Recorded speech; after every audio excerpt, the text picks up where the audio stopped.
मैं उस जिले का बड़ा सम्मान करता हूँ, क्योंकि आपके की मिट्टी ने, उसी की सुगंध ने, उसी के संस्कारों ने मुझ जैसे अदना व्यक्ति को शिव का शिष्य बनाया।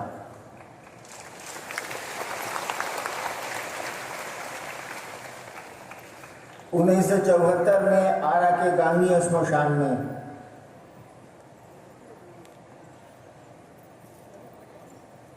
नवंबर का महीना था, रात का 1 और 2 के बीच का समय था। अंधेरे में घड़ियां क्या देखेंगे आप, हाथ भी नहीं दिखता है।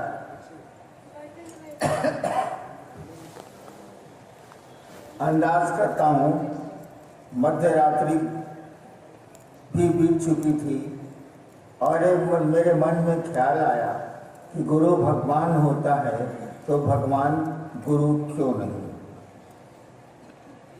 क्योंकि उसके पहले मैं 14 साल बचपन से लेके 74 तक मैं तरह तरह की साधना और क्रिया और पूजा में लगा रहा। शौक था मेरा, कोई ज़रूरत नहीं थी। पिता क्लास 1 अफसर थे, भोजन की दिक्कत नहीं थी, गाड़ी की दिक्कत नहीं थी, सम्मान की भी पिता के चलते दिक्कत नहीं थी, लेकिन एक शौक था और उसी शौक के चलते मैं इस दिशा में बढ़ा था।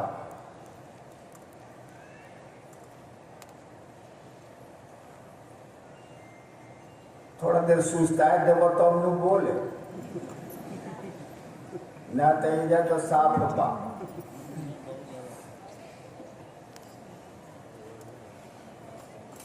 और जिस दिन मैंने शिव को अपना गुरु बनाया, सोचा था कि गुरु भगवान होते हैं तो भगवान गुरु क्यों नहीं।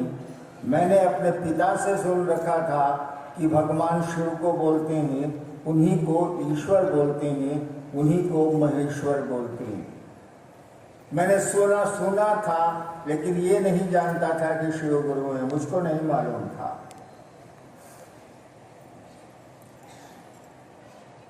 और मैंने शिव को गुरु मान लिया, भगवान समझ के, गुरु समझ के नहीं।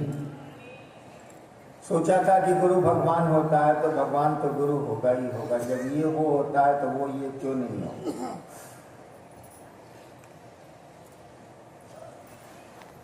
शिव से सीता का दौर चलता रहा, मेरी शिव से सीता का दौर चलता रहा। एक मेरी आदत है, मैं जिद्दी किस्म का आदमी हूं।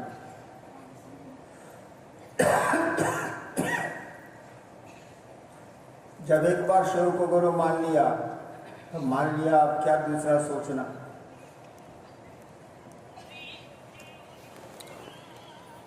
और आज ये स्थिति है कि तन्हा शुरू किया था, अकेले चलना शुरू किया था, लोग मिलते गए, कर्मा बनता गया। आज आप भी हैं, हम भी हैं, इतनी संख्या है। बाहर निकलेंगे तो आपकी भी संख्या करोड़ों में है, शिव शिष्यों की भी संख्या करोड़ों में है, आप इसको जानते हैं।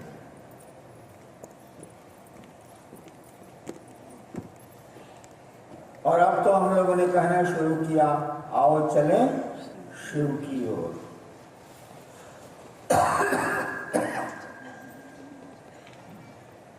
ऐसा मत समझिएगा कि एक शब्द है, एक बोली है, एक छोटा सा वाक्य है, ऐसा नहीं। जैसे माँ एक शब्द जरूर है, लेकिन उसके पीछे बड़ा प्रेम छिपा है। पिता एक शब्द जरूर है, लेकिन उसके पीछे कोई सत्ता छिपी है और हमारा आपका उससे जुड़ाव छिपा है। बहन भी, सारे रिश्ते उसी तरह होते हैं और गुरु शिष्य का भी रिश्ता उसी तरह का होता है। आओ चलें शिव की ओर। आवाज नहीं है ये, वाक्य नहीं है ये, बोली नहीं है ये, एक दर्द है, एक दर्द भरी पुकार है जो अंतरिक्ष से आ रही है, कहीं दूर से आ रही है, किसी को पता नहीं कहाँ से आ रही है, लेकिन कानों तक आ रही है। आओ चलें शिव की ओर, और हम आप उस ओर खींचे चले जा रहे हैं, और हम लोग भी मिलकर नारा दे रहे हैं, आओ चलें शिव की ओर। ऐसा मत समझिएगा कि ये नाराबाजी है, ऐसा मत समझिएगा कि ये बोली है, ऐसा मत समझिएगा कि शब्दों को जोड़ा गया है। ये दिल का दर्द है। कहाँ मैंने एक दुख भरी पुकार है, एक आकर्षित करने वाली आवाज़ है, जो हमको आपको उस शिव की ओर, जगत की ओर ले चल, जगत से के लोगों को उस ओर ले चलने में सहायता कर रही है, और हमको आपको उस शिव की ओर बढ़ा रही है।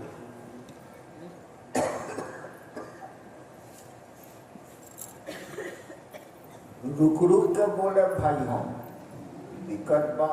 अच्छा देखा तन जिज्ञासा का आई बा।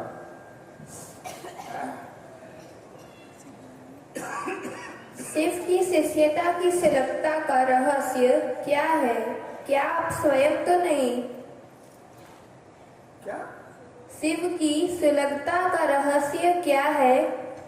क्या आप स्वयं तो नहीं? मंडल जी को तो ना हमको क्लियर, तुम आवाज क्लियर नहीं है, माइक क्लियर नहीं है। शिव की शिष्यता की सुलभता का रहस्य, सुलभता का रहस्य, कहीं आप तो स्वयं तो नहीं। सुलभता एक जिज्ञासा आई है, थोड़ी बेतुकी है। शिव की शिष्यता यानी महादेव गुरु हो और कोई शिष्य हो, ये सुलभ हो गया आज के जमाने में, आसान हो गया आज के जमाने में। बेतुका उस पर एक वाक्य लगा हुआ है, इसके रहस्य नहीं, आप तो नहीं। देखो भाई, ईमानदारी की बात मैं बोलता हूं, अब तो 70 साल से ज्यादा उम्र मेरी हो रही है। इस बात को समझो,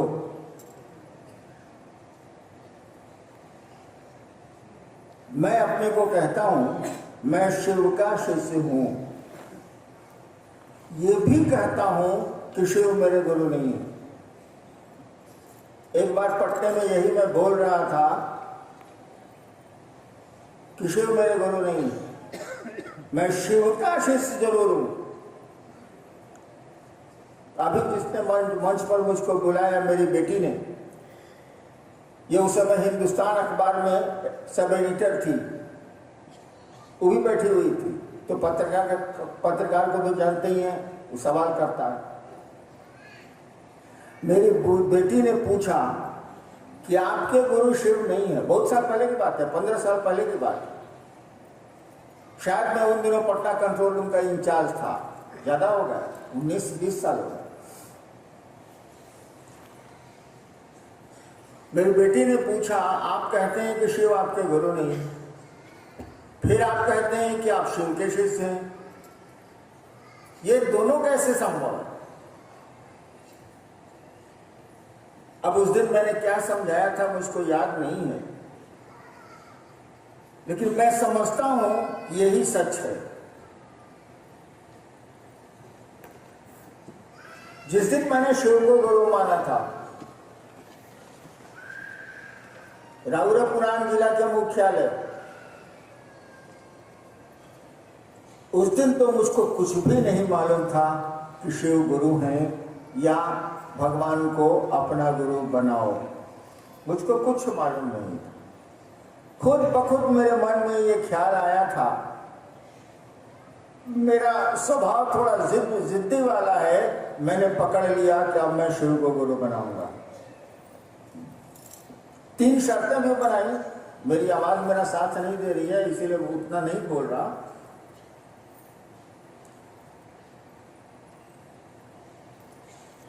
और उसके बाद जो चल रहा हूं, शिव शिष्यता में जो चला आ रहा हूं, मैं खुद अपने मन से नहीं चला हूं।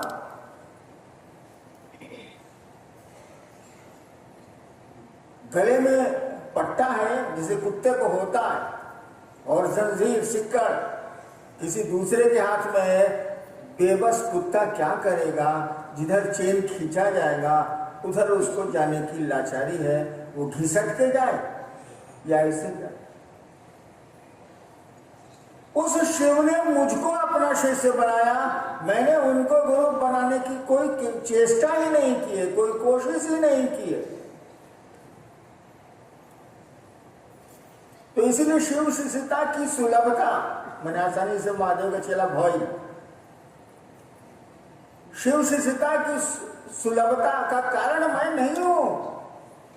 अगर इस भ्रम में आप हैं तो इसको छोड़ दीजिए। शिव शिष्यता की सुलभता के कारण मात्र शिव है, मात्र वही महादेव है, उसकी दया आपको शिव का शिष्य बनाती है, उसी की दया आपको शिव का शिष्य नहीं शिव बनाती है। नेक्स्ट। अपनी क्षमता के अधीन जैसे शिव गुरु की ओर बढ़ता हूँ, प्रतीत होता है कि अभी भी मैं बहुत पीछे हूँ। क्या बुद्ध की तरह शिव शिष्यता में भी कई जन्म लेने पड़ेंगे? हेमचंद्र प्रसाद। अपनी क्षमता के अधीन जैसे जैसे गुरु की ओर बढ़ता हूँ, प्रतीत होता है कि अभी भी मैं बहुत पीछे हूँ। क्या बुद्ध की तरह शिव शिष्यता में भी कई जन्म लेने पड़ेंगे? पहले आप जानते कैसे हैं कि बुद्ध की तरह कई जन्म लेने पड़ेंगे? How you know it? आप जानते कैसे हैं? इसीलिए उदाहरण गलत है, उपमा गलत है। जहां तक भगवान शिव को अपना गुरु मान के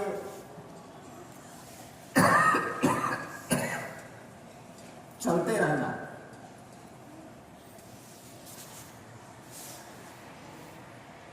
और ये समझना कि मैं अभी बहुत पीछे हूं,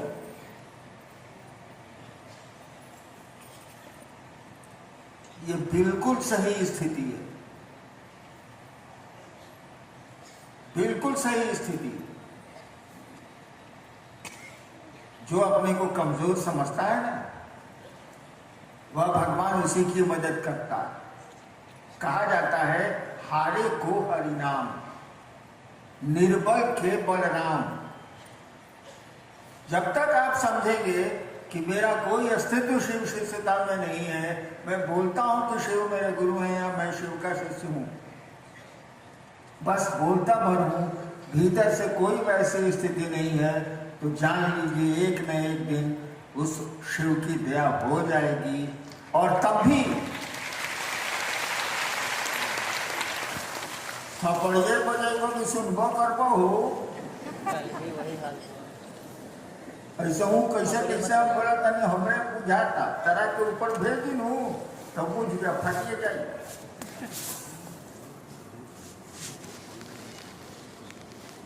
और जिस दिन आप शिव के शिष्य सचमुच में हो जाएंगे, उस दिन भी वही स्थिति आपकी रहेगी,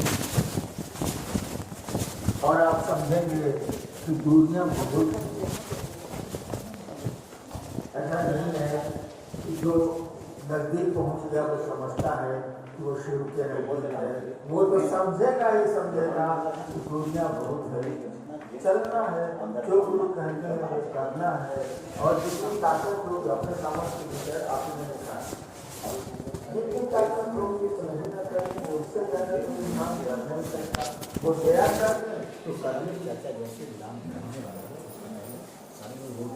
क्या जो सिर्फ चर्चा नहीं कर पा रहे हैं या सिर्फ चर्चा में नहीं जा पा रहे हैं, वो शिव शिष्य नहीं है या नहीं हो सकते? वे शिव शिष्य नहीं है या नहीं हो सकते हैं? देखो यार, हम चौहत्तर में शिव को गुरु माना था, कोई भी मनवा दिया था, दिखता नहीं था ज्यादा, कोई चर्चा मुझको नहीं थी। 8 साल तक तो मैंने किसी को कहा ही नहीं कि मैंने शिव को गुरु माना। मुझको लगता था यहाँ पे ठगी है, ये तो शरीर में नहीं है और गुरु बनाएगा, न बोलेगा न कुछ बताएगा, इसलिए मैं किसी को कुछ कहता ही नहीं था। जब सरकार ने मुझको मजिस्ट्रेट के रूप में बदल दिया जिले में मधेपुरा में, तब वहाँ श्मशान के मेरे जो साथी थे स्कूल के, उनको मैंने बताया और तब मैंने जाना कि शिव गुरु है, मुझको नहीं पता था।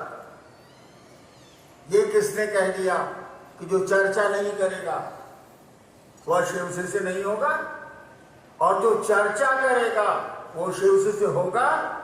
इस गलतफहमी में मत रहिएगा भाई साहब। हमारे बगल में फिलॉसफी के हेड ऑफ डिपार्टमेंट रिटायर्ड बैठे हुए हैं, जिन्होंने अभी जिज्ञासा पढ़ी है। ये फिलॉसफी के हेड ऑफ डिपार्टमेंट रहे हैं, फिलॉसफर हैं, दार्शनिक हैं, ये कि पढ़ाते हैं दर्शन शास्त्र। विज्ञान पढ़ाने वाला वैज्ञानिक होता है। कहाँ सुन लिया है? स्कूल में मास्टर विज्ञान पढ़ाता है, वो वैज्ञानिक हो। दूसरे की थियरी बताता है, वो वैज्ञानिक नहीं होता। आर्किमिडीज का सिद्धांत बताने वाला आर्किमिडीज नहीं है, तो संतोष पाणे है जो स्कूल में पढ़ाता है। तो शिव चर्चा करने वाला शिव का शिष्य होगा, इस गलतफहमी में मत रहिएगा, ठग भी हो सकता है। शिव चर्चा करने वाला जिसकी आवाज अच्छी होगी, जिसकी भाषा अच्छी होगी, वह तो 2-2 लाख के मजमे जुटा लेगा। और चर्चा के बाद वो क्या क्या करता है आपको भी पता है, हमको भी पता है। जितनी कुरीतियां हैं समाज की, जितना गड़बड़ मामला समाज में हो सकता है, जितनी कोशिश शिव को बदनाम करने के लिए समाज में हो सकती है, सारा काम वो करता है। और उसके मजमे में 1.5 लाख लोग इकट्ठा होते हैं। नहीं होते? भैया नहीं होते? मैंने देखा है, मैं देखता हूं, चर्चाओं के नाम पर पैसे नहीं इकट्ठे किए जा रहे हैं, चर्चाओं के नाम पर सम्मान और सुविधा नहीं खरीदी जा रही है। शिव को बेच के धरती खरीदने का सिस्टम नहीं है क्या? शुरू से था, आज भी है। इसीलिए जो चर्चा करता है मत समझिएगा कि वो शिव शिष्य है। विज्ञान पढ़ाने वाला वैज्ञानिक नहीं होता है। और ऐसी चर्चाओं में आपको जाना भी नहीं चाहिए। हमें तो छिछुंदर है, जहां सुना शिव चर्चा हो रही है, फुड़ुक पहुंच गए। जो शिव चर्चा करने वाला क्लास 1 कमीना है, अपने गिरेगा, सुनने वाले को भी गिराएगा। ऐसी चर्चा में क्यों जाते हैं? पहले पता लगाइए कि वो आदमी क्या है, पहले पता लगाइए कि वो पैसा कमाने के लिए शिव चर्चा कर रहा है, सम्मान के लिए शिव चर्चा कर रहा है, सुविधा के लिए शिव चर्चा कर रहा है, आपको लूटने के लिए शिव चर्चा कर रहा है। पता लगा लीजिए, वो सही में अगर शिव शिष्य है उसकी चर्चा जरूर सुनिएगा, आपको लाभ होगा। जो शिव शिष्य नहीं है वो तो सारा रंगा सियार है, चर्चा करता है तो शिव शिष्य कैसे हो जाएगा? और जो चर्चा नहीं करता है वह भी शिव शिष्य है भाई साहब। चर्चा करना शिव शिष्यता के लक्षण नहीं है। आपके मन की चाहत क्या है? रघुआ चाहत का पानी से बताई, शिव के गुरु मान के महादेव की ओर चले के बाद कि धरती खरीदे के बाद महादेव को पूछ के, महादेव की चर्चा करके लोगों ने धरती खरीदी है, खरीद रहे हैं शिव शिष्यता में। इसको रोकना होगा, आपको होशियार होना होगा। क्या साहब को शिव शिष्यों द्वारा शिरोमणि कहना तार्किक है तो कृपया प्रकाश डालें।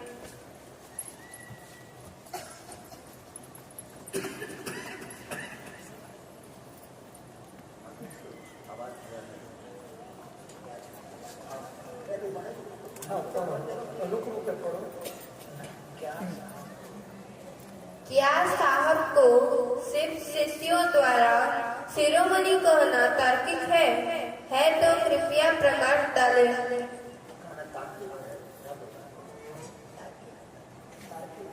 ए बाबू सुनो,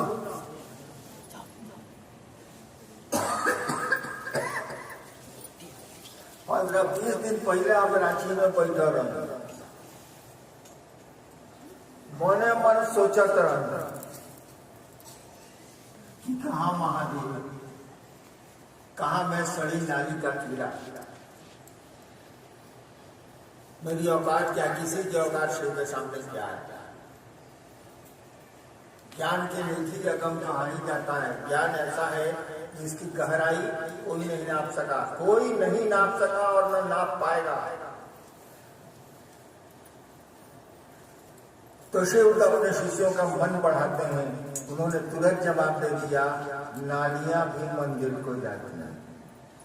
हमने कहा कि हम कहाँ सड़ी नाली के कीड़ा, कहाँ आप महादेव। तो उत्तर उधर से उन्होंने तो दे दिया कि नालियां भी मंदिर को जाती हैं। तुम नाली समझते हो, तुमको 24 आवर्स फ्रीडम है कि तुम मेरे पास आओ, दुनिया में जाओ, पुजारी और भक्तों को तो समय पर ही पट फूलेंगे। ए बाबू, हम शिरोमणि ना होगी, जूता चप्पल के नीचे वाला हिस्सा होगी। सीता की शिरोमणि कोई आया होगा तो आया होगा। आप बने मैं कोशिश करूंगा, आप बने मैं आशीर्वाद दूंगा, मुझको नहीं बनना।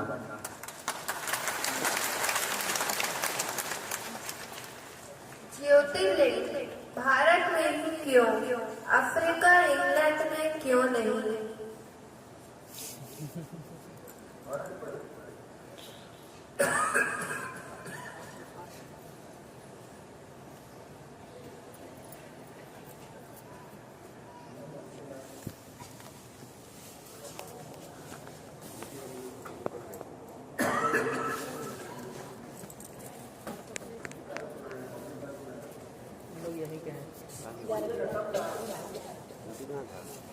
शिव का अंक 11 है, फिर 12 ज्योतिर्लिंग क्यों, 10 या 13 क्यों नहीं? सवाल ज्योतिर्लिंग पर आया।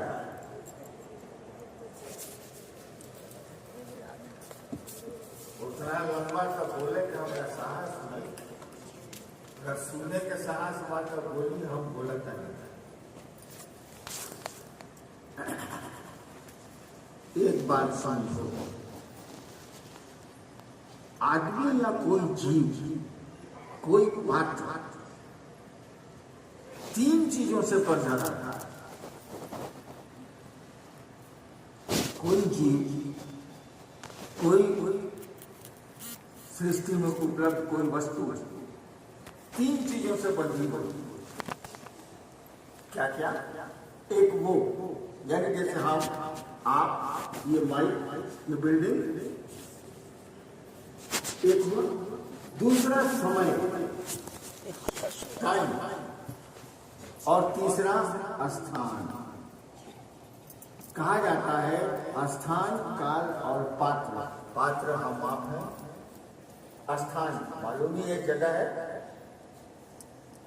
और समय आप जानते ही हैं। और समय कब पैदा होता है? समय तभी पैदा होगा जब कोई चीज पैदा होगी। अगर कोई चीज पैदा नहीं हुई है तो समय पैदा नहीं होगा। इसीलिए शिव को महाकाल कहा जाता है। महाकाल मैंने उस समय काल नहीं था तब भी वे थे, काल है तब भी वो नहीं थे। तो ये तो समझ गए आप, स्थान, काल और पात्र, ये 3 चीजें से पूरी सृष्टि बनी हुई है। हम आप एक एक आदमी उससे बंधे हुए हैं, एक एक जीव जगह से, समय से बंधा हुआ है।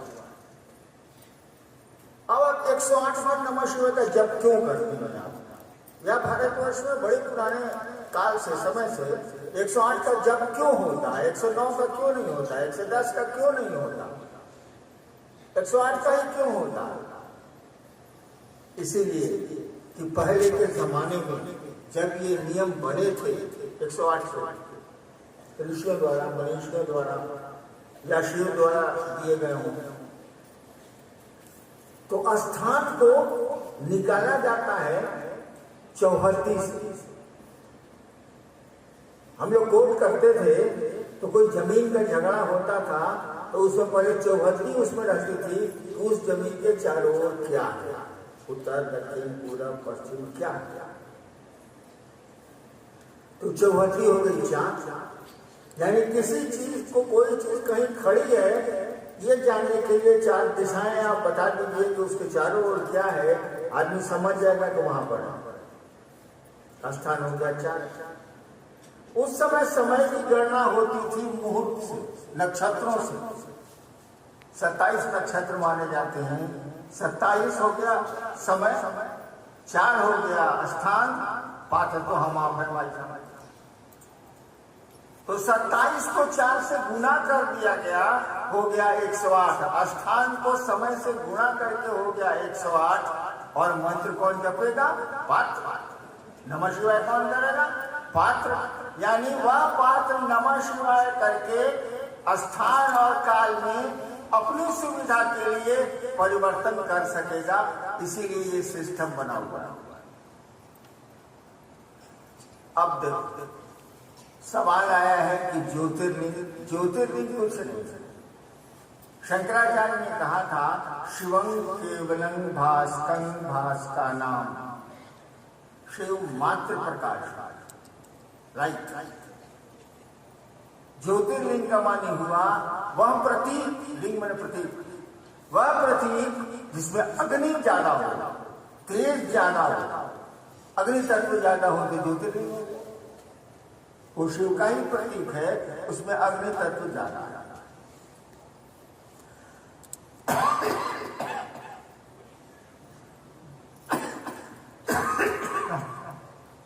दूसरा सवाल है कि ये 12 क्यों? देखो, भारत के मनीषियों ने, आध्यात्मिक गुरु रहा है ये देश, भारत के मनीषियों ने उस समय के भारत को समृद्ध करना चाहा, आध्यात्मिक उन्नति इसको देनी चाहिए और इस देश का शुभ सोचा, अच्छा सोचा। जैसे हम लोग सोचते हैं, जितनी बुद्धि है उतनी ही सोचते हैं।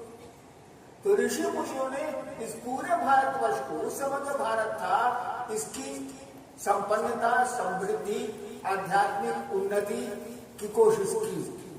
व्यक्ति के भी की, वो गुरु भी बने और बड़े क्षेत्र की भी की, इस देश की भी की। तो हुआ क्या? कहा कि ये 108 को स्थान और ये समय हो गया, 4 को 4 भर दी। आज 27 को नक्षत्र समय हो गया और जगह भी पूरा भारतवर्ष हो गया। इस काम को किसके लिए किया जा रहा है? पात्र के लिए नहीं किया जा रहा। अब एक पात्र नमः शिवाय नहीं करेगा।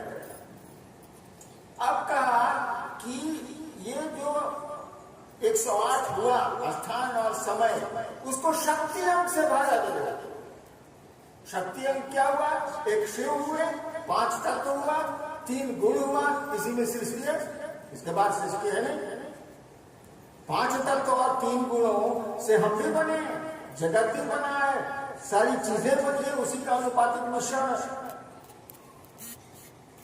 तो कहा कि पूरे भारत देश की संपन्नता और समृद्धि के लिए शक्ति अंक, यानी सृष्टि का जो अंक है 9, नवमी, 9 दुर्गा, शक्ति अंक है वो, इससे भागा दे। तो 108 उधर हो गया, 27 गुने 4 स्थान और काल, 9 से इसको भागा दे दिया। 108 को 9 से भागा देता बाबू, ये मर दिया। 108 को 9 से भागा के बना है 12। कहा कि इस ज्योतिर्लिंग को हिंदुस्तान के 12 जगहों पर स्थापित किया जाए, ताकि चारों कोने से उस शिव की कृपा, उसकी दया पूरे देश पर बरसती रहे और हमारा भारत देश सही में विश्व गुरु हो, सही में समृद्ध हो, सही में संपन्नता आए, लोग रोग से हटे, खुशहाल हो। और इसी के लिए 12 है, 13 है।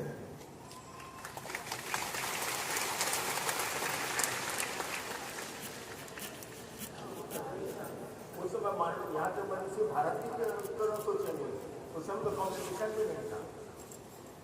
नेक्स्ट, परमात्मा सहज प्रेम से लभ्य है। चलिए ना, देवताओं को देखने के लिए, दर्शन करने के लिए भाव की जरूरत है, लेकिन परमात्मा को, शिव को पाने के लिए सहज प्रेम से ही उनसे मुलाकात होती है। आपको जरा समझा दे। मंडली जी जैसा तो मंडली जी समझाए।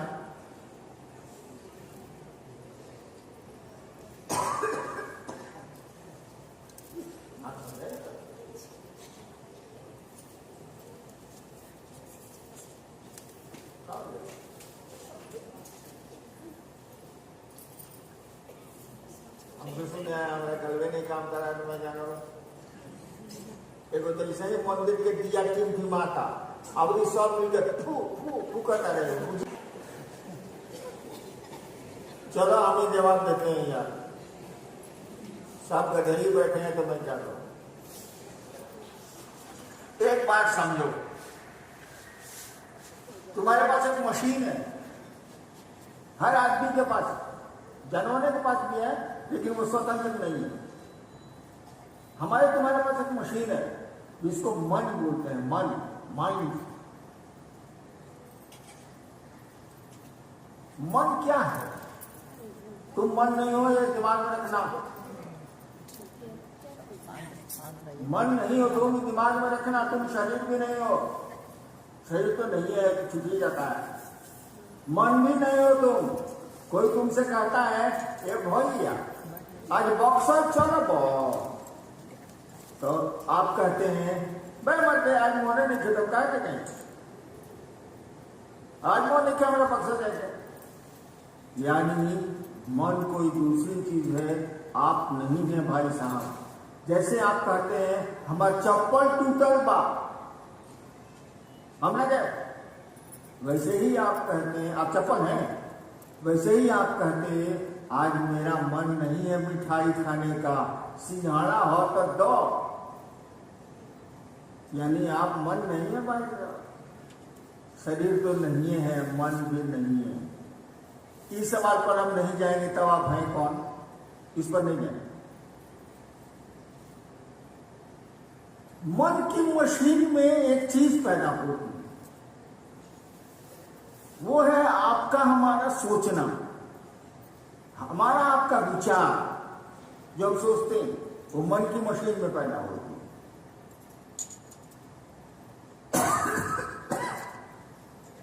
अगर एक कोई विचार तुम्हारे मन में खड़ा हो जाए, जैसे अभी कोई सोच ले कि हम अब चलनी बापू सभागार से, जरा सुने का बाद सुनो, जरा बके का बहुत बक। अगर सोच लेगा तो मजबूती से बांधने लगेगा। बहुत लोग सोच रहे होंगे इस सब झूठो पकड़ पकड़ कर दर्शन रहे चल जाओ, तब तक बगल वाला कहता है मैं मतलब बैठा ना, चले जाए। यानी आपने सोचा और बगल वाले ने उस सोच को तोड़ दिया। अगर यही सोच, यही विचार, यही थॉट आपके मन में ठहर गया और नहीं हटा तो एक्शन हो जाएगा। अगर आपके मन में ठहर गया कि ये मेरी बहन है, ठहर गया, तो अब बहन और भाई का भाव पैदा हो जाएगा। चीज वही है, विचार ठहर गया। और ये भाव अगर और ठहर गया तो जो चीज पैदा होती है उसको कहते हैं प्यार। सब तीनों एक ही मशीन से निकल रहा है। देखो तीनों चीज एक ही मशीन से निकल रही है। बोरिंग है, पानी निकल रहा है, ये बर्फ बनेगा, ये भाप बनेगा, है पानी है सारा। तो कहा गया कि सोचने भर से परमात्मा देवता नहीं मिलेंगे, भाव से मिलेंगे। अभी श्लोक आपने सुना, मंडल जी ने पढ़ा, भावेन लभते देवता, भाव से देवता मिलते हैं। भावेन देव दर्शनम, भाव से देवताओं का दर्शन होता है। तस्मात् भावानुलंबनम, यानी इसीलिए भाव का अवलंबन करो, सहारा लो। तो जैसे जैसे आपके विचार भाव में बदलेंगे, वैसे वैसे आपकी श्रेणी देवताओं की होने लगेगी, शुद्ध बने। और जैसे जैसे भाव प्रेम में बदलेगा, अब तो स्थिति प्रेम की एक आदत है कि दो में पैदा जरूर होता है, दो में रहता नहीं। जैसे कोई आदमी दुनिया को प्यार करता है, दुनिया उसको अच्छी लगती है, तो अच्छा लगना, प्यार करना, ये बहुत खतरनाक चीजें हैं। अब आपको दुनिया से ये जोड़ेगा। जिस तरह से दुनिया आज है कल नहीं रहेगी, हम आप भी आज है कल नहीं रहेंगे। प्रेम जोड़ता है, ये दो में पैदा नहीं होगा, दो में रहता नहीं। आप अगर शिव को प्रेम करते हैं, शिव आपको अच्छे लगने लगे हैं, तो अब आपका वह शिव, वह यह प्रेम आपको शिव से जोड़ेगा। एक दिन आप जीव से शिव हो जाएंगे। प्रेम का ये विज्ञान कहा गया कि वह शिव को सहज प्रेम से उपलब्ध है। सहज प्रेम बने, सौ बने साथ, जो बने जन्म। आपके साथ प्रेम जो पैदा हुआ है, आपने अपनी माँ को प्यार किया है, आपने अपने घर, अपने लोगों को प्यार किया है, किसी ने आपको सिखलाया नहीं, वो सहज है, वो साथ आपके आया है, वह शिव उसी प्रेम से मिल जाता है। हम लोग तो जगत का प्रेम घुसा के उस सहज प्रेम को पर मुलम्मा चढ़ा देते हैं, इस पर गार्ड चढ़ा देते हैं, परतें चढ़ा देते हैं।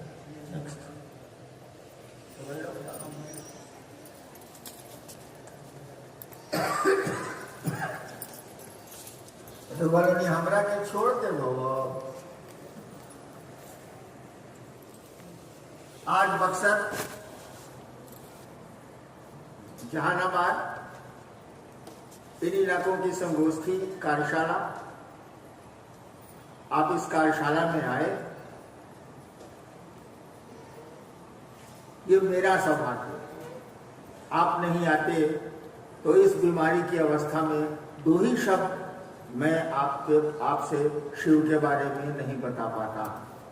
आपने मौका दिया मुझको अपने गुरु शिव की चर्चा करने को, आपके एहसान है मुझ पर, जब कहिएगा लौटा दूंगा।